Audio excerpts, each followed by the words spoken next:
आपकी डिमांड पर मैं लेकर आया हूं चैप्टर नंबर 10 सर्कल्स के कुछ इंपॉर्टेंट क्वेश्चंस और थ्योरम्स हम यहाँ पर डिस्कस करने वाले हैं। ठीक है, कुछ एक्स्ट्रा क्वेश्चंस भी हम डिस्कस करेंगे और कुछ एनसीईआरटी के क्वेश्चंस जो इंपॉर्टेंट आपके हैं और जो एग्जाम्स में आने के चांसेस हैं उनको भी हम वन बाय वन डिस्कस करेंगे।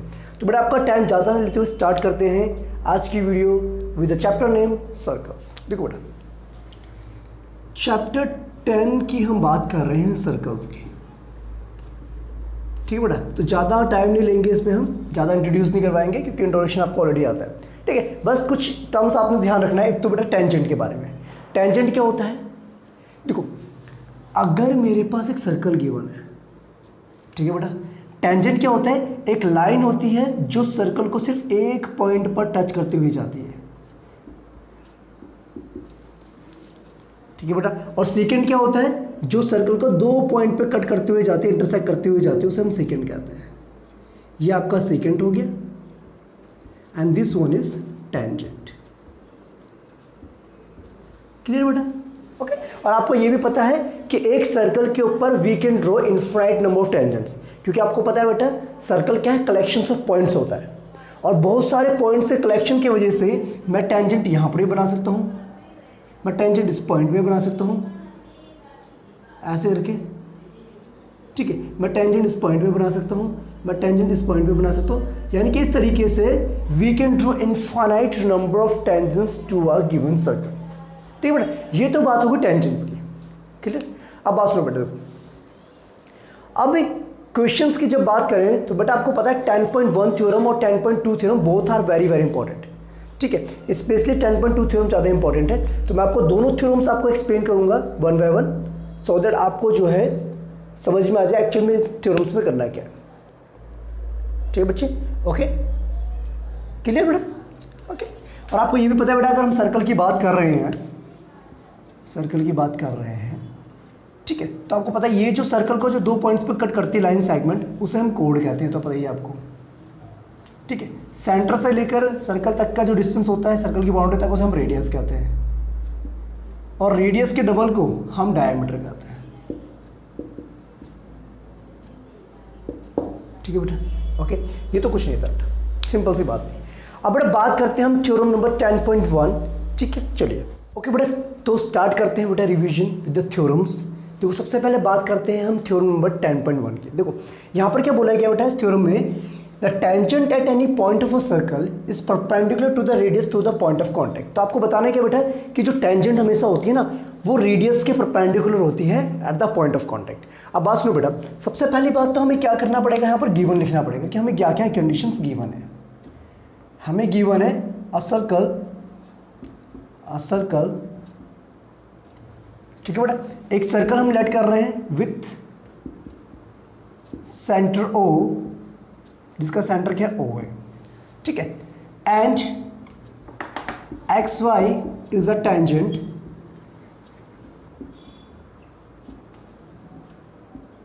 Eight point M। ठीक है बेटा, बात समझ में आ गई। और एक और चीज बेटा यहाँ पर क्या है, and OM is the radius of given circle.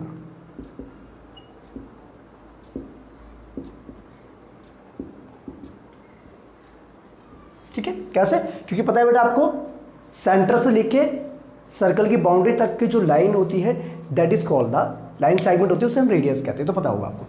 अब हमें प्रूफ क्या करना पड़ेगा? टू प्रूव दैट हमें प्रूफ करना है कि जो OM है यानी कि जो रेडियस है ये वो क्या परपेंडिकुलर है किसके? टेंजेंट के। ठीक है, या हम कह सकते हैं टेंजेंट जो है वो रेडियस के परपेंडिकुलर है। ठीक है बेटा, अब सुनो बात बेटा, अब प्रूफ कैसे करेंगे? प्रूफ करने से पहले हम करेंगे छोटा सा कंस्ट्रक्शन करेंगे, और वो क्या है? देखो कंस्ट्रक्शन क्या करेंगे, आप सुनो ध्यान से बच्चे। देखो, हमें क्या प्रूफ करना है? रेडियस जो है या टेंजेंट जो है परपेंडिकुलर होता है रेडियस का, और रेडियस जो टेंजेंट के परपेंडिकुलर होता है, वैसा वर्षा कह सकते हैं। ठीक है, अब बेटा सुनो, अगर आपको पता है बेटा एक पॉइंट से लेकर के किसी भी लाइन का डिस्टेंस की अगर हम बात करें, सपोज कि एक मेरे पास एक पॉइंट है, ये एक पॉइंट है और एक मेरे पास एक लाइन है। ठीक है बेटा, अगर इस पॉइंट से मुझे शॉर्टेस्ट डिस्टेंस निकालना है तो आपको पता है किसी एक पार्टिकुलर पॉइंट से किसी भी लाइन तक का शॉर्टेस्ट डिस्टेंस हमेशा क्या होता है, परपेंडिकुलर होता है। क्लियर? तो अगर मैं किसी भी तरीके से इस लाइन सेगमेंट को शॉर्टेस्ट डिस्टेंस प्रूव कर दूं तो क्या मैं बता सकता हूं कि it is perpendicular to the tangent? Yes, okay. अब सुनो बात, एक कंस्ट्रक्शन करेंगे हम, लेट करेंगे, let P and Q be 2 points on X Y.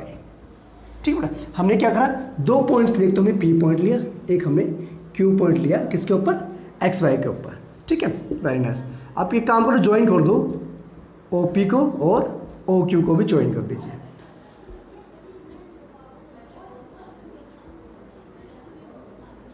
Done. बेटा हमने ओ पी को भी ज्वाइन कर दिया और ओ क्यू को भी ज्वाइन कर दिया। अब हम लेट कर दे बेटा, यहां पर जो पॉइंट है ना, ये है आपका पी डैश और ये आपका है क्यू डैश। ठीक, अब सुनो बात बेटा, अब आते सीधा बात प्रूफ पे। नाउ लिसन ध्यान से, ओके, वेरी नाइस। लिखो, समझिए बात को। अब मेरी बात सुनिए बेटा, देखो सेंटर से लेकर सर्कल की बाउंड्री के ऊपर जो भी पॉइंट आता है वहां तक के डिस्टेंस को हम क्या कहते हैं, रेडियस कहते हैं। तो आपको पता है, देखो बेटा, सिंस वी नो दैट हमें पता है बेटा कि जो OM है वो किसके बराबर है, OP डैश के बराबर है, और OP डैश किसके बराबर है बेटा, OQ डैश के बराबर है। क्यों है, radius of a circle, radius of same circle. समझ रहे हैं बात? क्लियर है कि नहीं है? अब अगर रेडियस में थोड़ा सा भी कुछ मैं ऐड करूंगा तो क्या वो रेडियस से बड़ा नहीं हो जाएगा? देखो क्या मैं इसको बच्चा से देखो, OP डैश मैंने लिखा, अगर मैं OP डैश में P डैश P को ऐड कर दूं, OP डैश में P डैश P को ऐड कर दूं, तो क्या ये आपका OM से बड़ा नहीं हो जाएगा? यानी इसका मतलब ये हुआ कि जो हमारा OP है that is greater than OM। Let it be question number 1। Done, clear? Similarly अगर हम बात करें बेटा, तो आपको पता है कि जो OQ डैश है वो किसके बराबर है, OM के बराबर है। Very good. अगर मैं OQ डैश में Q डैश Q को ऐड कर दूं तो क्या ये OM से बड़ा नहीं हो जाएगा? यानी कि OQ is greater than OM। जैसा चेक इट आउट। देखो बेटा, सेंटर से ये डिस्टेंस भी जो है टेंजेंट तक के लिए, और यहां से यहां तक का डिस्टेंस भी क्या है, OM से बड़ा है। यानी OM क्या है आपका, सबसे शॉर्टेस्ट डिस्टेंस है किसी एक पॉइंट और लाइन के बीच में। तो इसका मतलब परपेंडिकुलर हो गया। तो हम यहां से लिख सकते हैं अच्छे कंक्लूजन, लिखेंगे therefore OM is the shortest distance between a point O and line x y। आई बात समझ में कि नहीं? तो बेटा यहां से हमने प्रूफ कर लिया OM क्या, शॉर्टेस्ट डिस्टेंस है, और शॉर्टेस्ट डिस्टेंस है तो मैंने आपको बताया था पॉइंट और लाइन के बीच के शॉर्टेस्ट डिस्टेंस हमेशा क्या होता है, परपेंडिकुलर होता है। तो हम यहां से क्या लिखेंगे, यहां से हमें कंक्लूजन क्या मिलेगा, so OM is perpendicular on x y, hence proved. आई बात समझ में कि नहीं आई? ठीक है बेटा, तो ये जो थ्योरम आपकी एक तरीके से ये भी इंपॉर्टेंट है। अब बच्चे हम बात करेंगे theorem number 10.2। Okay, let's continue. अब बात करते हैं 10.2 थ्योरम की एक्सरसाइज चैप्टर नंबर 10 सर्कल्स। देखो ये जो थ्योरम है बेटा बहुत ज़्यादा इंपॉर्टेंट है। ठीक है, हो सकता है कि एग्जाम में देखने को मिल जाए। तो देखिए बेटा 10.2 थ्योरम क्या कहता है, the length of tangents drawn from an external point to circle are equal. आपको प्रूफ क्या करना है कि एक एक्सटर्नल पॉइंट से जब भी आप सर्कल के ऊपर टेंजेंट्स ड्रॉ करते हैं तो वो क्या होती है, इक्वल लेंथ की होती है। आपको प्रूफ करना है। और आपको ये भी पता है बेटा एक्सटर्नल पॉइंट से सर्कल के ऊपर we can draw only 2 tangents. ठीक है, ओके। अब बात सुनो बेटा, अब क्या करेंगे, देखो सबसे पहली बात तो बेटा आपको पता है गिवन लिखना होता है प्रॉपर तरीके से। ठीक है, गिवन क्या है, सर्कल,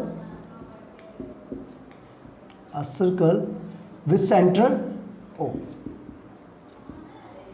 center ओ, ठीक है। और हमें एक और चीज़ गिवन है, क्या गिवन है बेटा, P Q and P R tangents at point Q and R respectively, ठीक है बेटा, बात समझ में आ गई। पी क्यू पी आर के टेंजेंस है गिवन सर्कल के ऊपर। अब प्रूफ क्या करना है, टू प्रूव दैट आपको प्रूफ करना है कि जो पी क्यू लाइन आपकी है that is equals to P R, ये आपने प्रूफ करना है।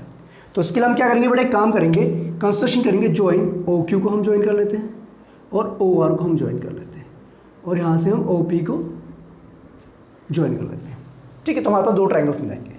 तो हम क्या लिखेंगे यहाँ पर, construction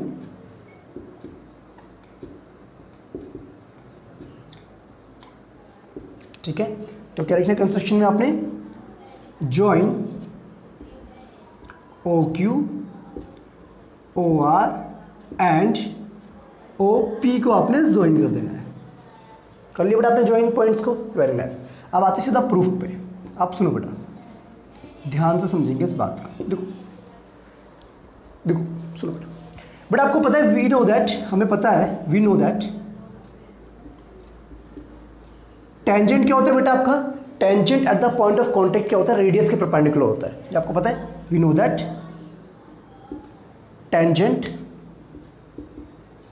tangents are perpendicular to the radius at the point of contact।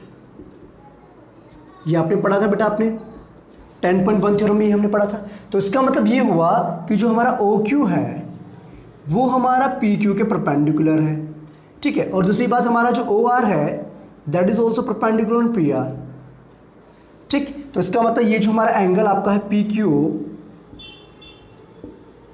Equals to 90 degree and angle जो हमारा है PRO that is also equals to 90 degree, ठीक है। अब देखो बेटा, in triangle POQ and triangle POR, देखो आपको पता है बेटा, जब हमने देखा इन दोनों ट्राइंगल्स में तो आपको पता है OQ जो है वो किसके बराबर है, OR के बराबर है, रेडियस ऑफ सेम सर्कल।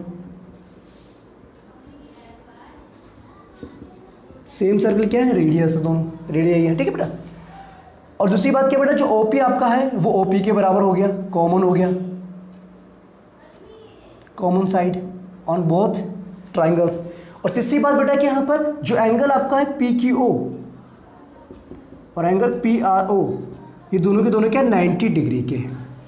देखो बेटा आगे क्लियर, ठीक है। देखो ये वाला एंगल इसके बराबर राइट एंगल हो गया, this one is the hypotenuse and this line is equal to this line.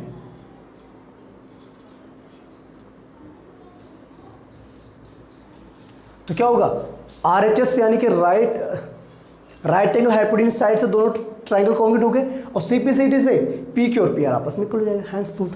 आई बात समझ में कि नहीं? तो हम क्या लिखेंगे, therefore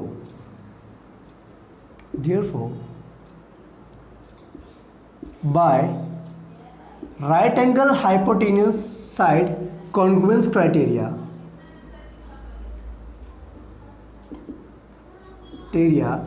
ट्राइंगल जो हमारा है POQ वो किसके कॉन्ग्रुएंट हो जाएगा, ट्राइंगल POR के, ठीक है। तो हम लिखेंगे बाय CPCD जो हमारी साइड आपकी है PQ और PR, ये क्या हो जाएंगे, आपस में इक्वल हो जाएंगे। चेक कीजिए बेटा, ठीक है। और यही हमें प्रूफ करना था, हैंस प्रूव्ड। आई बात समझ में कि नहीं आई? ओके बेटा, तो ये थी आपके 10.2 थ्योरम, इतनी डिफिकल्ट नहीं है। अगर कोई क्वेरी होती है तो कमेंट करके जरूर बताए बेटा। आई बात समझ में कि नहीं आई? ठीक है। एक बात और बेटा, तो यहाँ से कंक्लूजन एक और चीज़ मिलती है। देखो CPCD से तो हमने प्रूफ कर दिया टेंजेंट्स आपस में इक्वल है, ठीक है। बट एक चीज़ और होती है यहाँ पर, क्या होती है कि CPCD से ये वाला जो एंगल आपको बन रहा है सेंटर पे, ये भी आपस में इक्वल हो जाते हैं, और ये वाला जो एंगल बन रहा है टेंजेंट के साथ, ये भी आपस में इक्वल हो जाते हैं। समझे? तो इसका मतलब ये हुआ कि जो लाइन हमने ज्वाइन की है ना बेटा, सेंटर से लेकर के एक्सटर्नल पॉइंट तक, ये जो है सेंटर पे एंगल और टेंजेंट्स के बीच में जो एंगल है उसको बाइसेक्ट करता है। तो ये चीज़ का भी आपने ध्यान रखना है। आई बात समझ में कि नहीं है? ओके।